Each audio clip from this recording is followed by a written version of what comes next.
নমস্কার বন্ধুরা, কেমন আছেন সবাই? আশা করছি ভালো আছেন।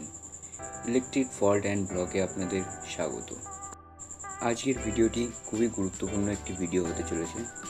আশা করছি এই ভিডিওটিতে আপনারা অনেকটাই উপকৃত হবেন। এখন গরমকাল, প্রচণ্ড গরম। প্রত্যেক বাড়িতেই সিলিং ফ্যান আছে।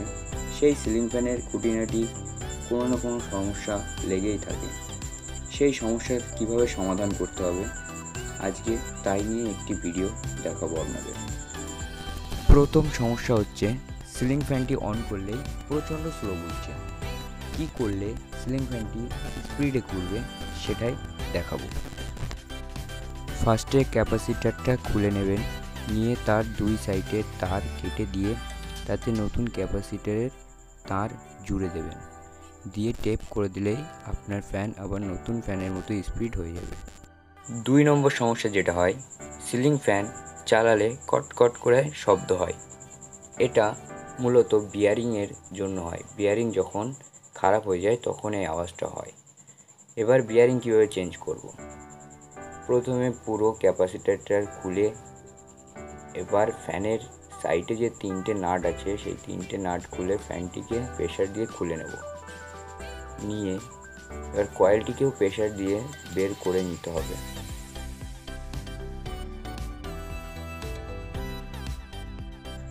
দেখুন, বিয়ারিংটাকে আঙুল দিয়ে ঘোরাচ্ছি কিন্তু ঘুরছে না, বিয়ারিংটা জাম করছে। নিচের বিয়ারিংটা মূলত ঠিক আছে, তাও দেখুন কীভাবে দুটো বিয়ারিং চেঞ্জ করে ফ্যানটি আবার নতুনের মতো করে দিচ্ছি। একটি পুলার নিয়ে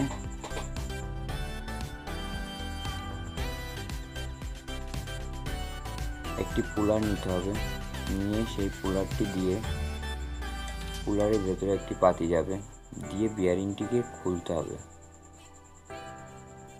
এইভাবে পুলারটি টাইট দিতে হবে, আস্তে আস্তে পুলারটি টাইট দিতে হবে, আর বিয়ারিংটি পুলারের সাথে উঠে আসবে। তারপরে 62 বিয়ারিংয়ের নাম্বার, সেই বিয়ারিংটা নিয়ে ওখানটায় বসিয়ে দিতে হবে। বিয়ারিংটা বসিয়ে একটু হাতুড়ি দিয়ে ওপরে আস্তে করে প্রেস করে মারলে বসে যাবে বিয়ারিংটি।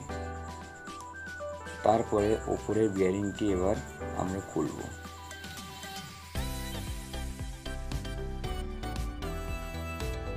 ওপরের বিয়ারিংটিও খোলা হয়ে গেছে।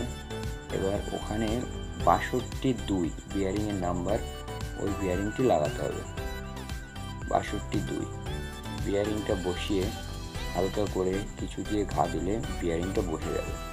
বেশি জোরে ঘা দিলে আবার সিলিং ফ্যানের বডি ভেঙে যেতে পারে, সাবধানে করতে হবে। তারপর রোটার বসিয়ে দিলাম, দিয়ে এবার ওতে একটা ওয়াশার ছিল, সেই ওয়াশার দিয়ে তারপরে স্প্রিংটা দেবেন যেইভাবে ছিল মোটামুটি। তারপরে কয়েল বসিয়ে আবার ওপরে ঢাকনা দিয়ে 3 ধারে 3টে নাট টাইট করে দিতে হবে।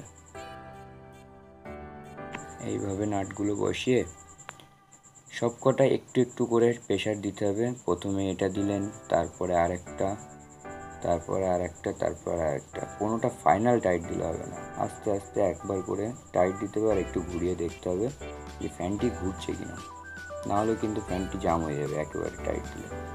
তারপরে ক্যাপাসিটার লাগিয়ে আবার যেইভাবে কানেকশান ছিল সেইভাবে কানেকশান করে দেবো।